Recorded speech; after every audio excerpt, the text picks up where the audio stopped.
Hey guys, it's Illusionist Jason Bishop. I'm back with a new video. This is for the holiday season. I think it's about a week until Christmas right now. And in this case, I'm not going to discuss somebody else's piece of magic, and that's not really what the entire channel is supposed to be about. I also want to put up vlogs and new magic tricks I'm working on and just life on the road, things like that. In fact, I'm on the road right now. You can see the room I'm in here. It's not the studio, clearly. So this particular piece of magic is a piece that I did, and I did it for the holiday season on a limited run. It was about 20 or 30 shows. There were only a couple pieces that were specifically Christmas or holiday related. For myself, I wouldn't really want to do a hugely themed show per se, like for a particular holiday or something like that. That's not my forte. I've certainly utilized elements for holiday shows, whether it be the program or the music, some of the lighting or some of the effects, the illusions. The music's a big one because your pre-show, post-show music can very easily be holiday music. This particular piece of magic was purpose-built for this show and themed for the holidays, as you're about to see. Now again, I am a professional illusionist. I've performed all over the country touring with colleges and theaters. Then I did 2 successful runs in New York City at the famed New Victory Theater on 42nd Street. I've been on the Today Show, CBS Sunday Morning, and La Place Grand Cabaret du Monde in Paris, France. And now in between traveling for magic, doing shows, working on new magic for the shows, practicing, and all the other stuff that comes with being a professional magician, I try to put up videos like this. Now at the end of this video, I'm going to come back and I'm going to discuss with you guys things that I liked and loved about the performance and things that I thought could be better, areas that I could improve if I were to continue doing this piece. So enjoy the video and we'll see you just after it's done playing. 11, you almost said 12. You knew that was the cutoff, and then you went back to 11. I got it. Okay, whatever. So what is your name, by the way? Anthony. All right, check it out, Anthony. What do you see inside there? Toys, presents, gifts? Yeah. Don't, I didn't say touch. I didn't say lift it out. But you see toys in there, right, Anthony? All right. So, Anthony, this is a T-shirt. This is a present for you, if you do everything perfect. Okay. Do you see these X's here?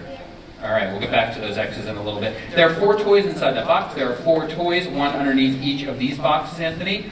Check this out. Anthony, do you know what this is? It's a blindfold. Can you see through the blindfold? No. Take it. Hand it to that lady over there. Ask her to stand up. Could you stand up, miss? Thank you. I'll ask. Try to look through the center of the blindfold, miss. Can you see through the center of the blindfold? No. Hand it back to Anthony. Perfect. You. Amazing. Thank you. Your mom loves that. All right, so Anthony, I'm going to be blindfolded in a little bit. You'll take a toy out, you'll show it to the audience in a little bit, and then while I'm blindfolded, I will tell you where to put it on the far right X or the far left X. So like this is the far left, when you go behind the table, this is the far left X, that's the far right X. So think of this one as like MSNBC, this one is Fox, okay? That's what like this is Reuters, this is Associated Press in the middle, okay? So then I'll lift up these boxes, and if your toys in line match my toys in line, Anthony, that'd be a Christmas miracle. But Anthony, stand here now. Do you understand the rules of the game? Face me. Do you understand the rules of the game? Because this is the part where the tables turn, okay? Like these guys are just going to turn the tables. There's no like, I'm sorry, I always make it sound so creepy, I'm sorry. You take that skull, Jason. Thanks. Come over here, Anthony. All right. Can I give you a nickname, like something for short? Ant? I was going to go Finny. But whatever.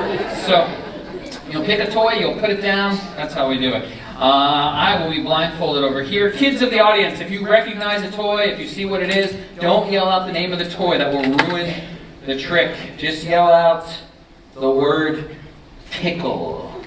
All right? That will confuse me as to why you're yelling the word pickle. All right, hold on one second. All right, Anthony, are you ready? Pick up the first toy. Show the audience. All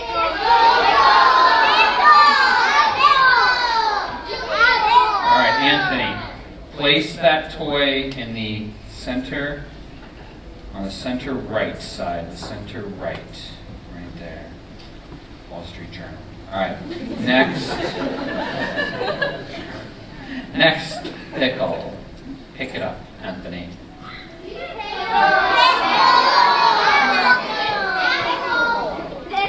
Place that pickle on the far left over here.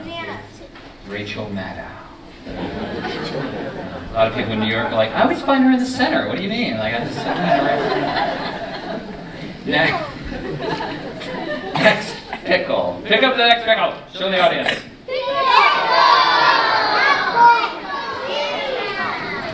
Place it Place it between the two, the center left right there. Last one. This is always the hardest one. Pick it up, show the audience.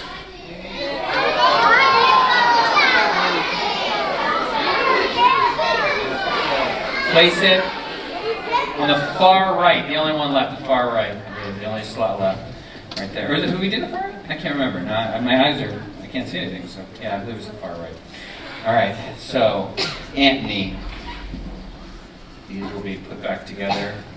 All right, Anthony, put your right hand up in the air as high as it can go, way higher. All right, put it back down. Good. All right,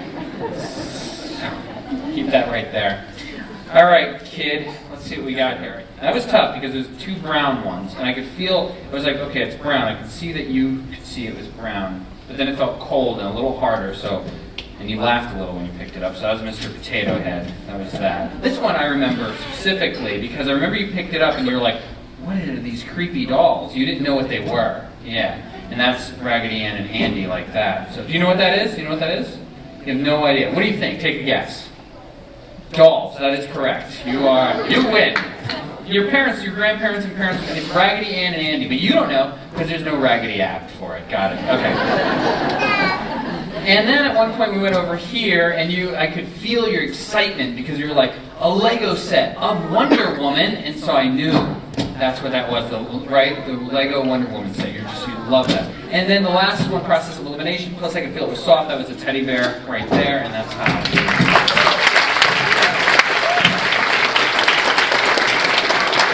Come here, Anthony.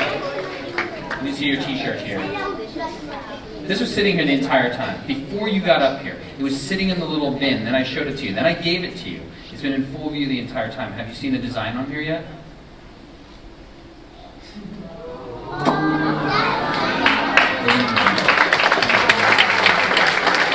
Exactly the same order. Give me 5. Take that.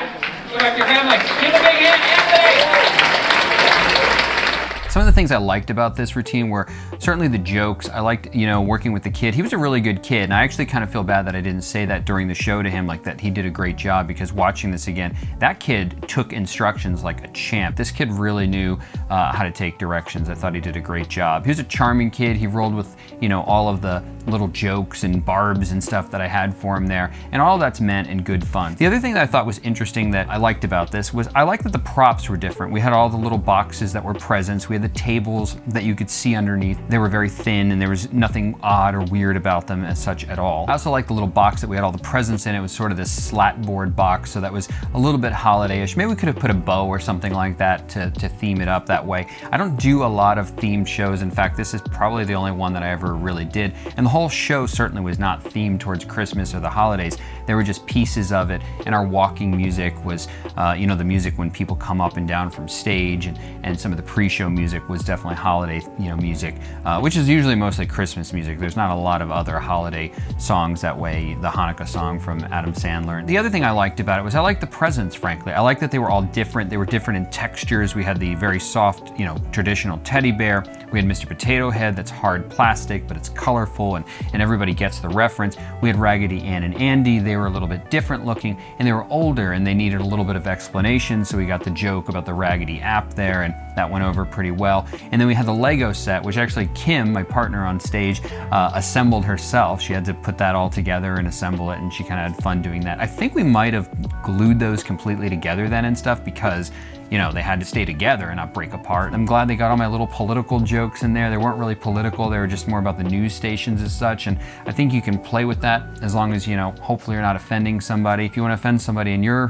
gig, that's totally up to you. In this particular case, I didn't want to offend anybody. I was just using cultural references that people got. I also like the sort of rather simplicity of it. I don't do a lot of mentalism tricks. They're not really my forte. I think they're a little bit difficult for me. I prefer straight magic, but a good piece of mentalism people really enjoy, but it takes a certain type of setup and a certain type of personality. I think it's almost the difference between cooking and baking, They seem to be the same thing, but they're really not quite the same thing. I think that mentalism is a little more like baking, where it really has to be done almost quite precisely to really get the effect that you want. And I have a lot of appreciation for mentalists that way. It's hard to see in the video but it was a vibe that I got there. You can see it a little bit in the video. When I reveal the presents, this never dawned on me, is that I didn't reveal them in the order that he picked them. And that never seemed important to me. Now, if I did this routine all the time in my show, I would absolutely reveal those in the order that he placed them down on the table. Because I did hear some murmuring from the audience that that wasn't quite the right order. Again, that never dawned on me that it mattered the order that I revealed them in, because their positions demonstrate that they are in the exact same position. And to me, that's the effect. And that's something you can't necessarily anticipate, all the time in magic. So you learn from listening to the audience what to adjust and edit in your show. On a side note, I think one of the lessons of this is these are from multiple different cameras. And of course I was mic'd for the audience, but big tip, I was not mic'd for the camera. And that's something, if you're recording a promo video or anything like that, your audio is almost more important than your video. Your video is super important, that's no doubt about that. But people kind of will watch bad video, not that they should, but they will not watch something with bad audio.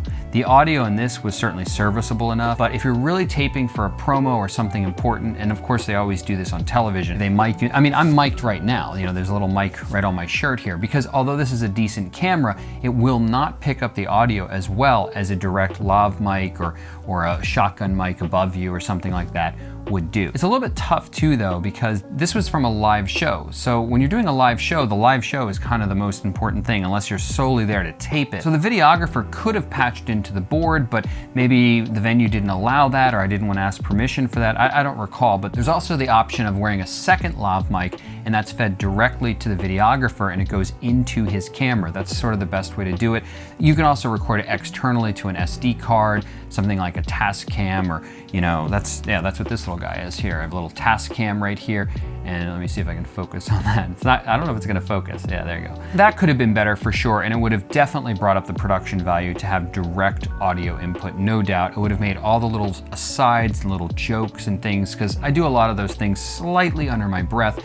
A microphone would pick that up. Unfortunately, the camera didn't quite pick that up. Also, color was way off. These are two different cameras. I think the guy gave it to me in some sort of log, and I can't even barely edit log, frankly, and I don't even know if I can edit log, actually. So I did the best I could with some of the color grading. It really could be a little bit better, but in the end, I think he did a pretty good job with videography. It just was limited by my ability to do some color grading. That's a piece. Great kid, fun trick, fun jokes, certainly things that I could have been better at.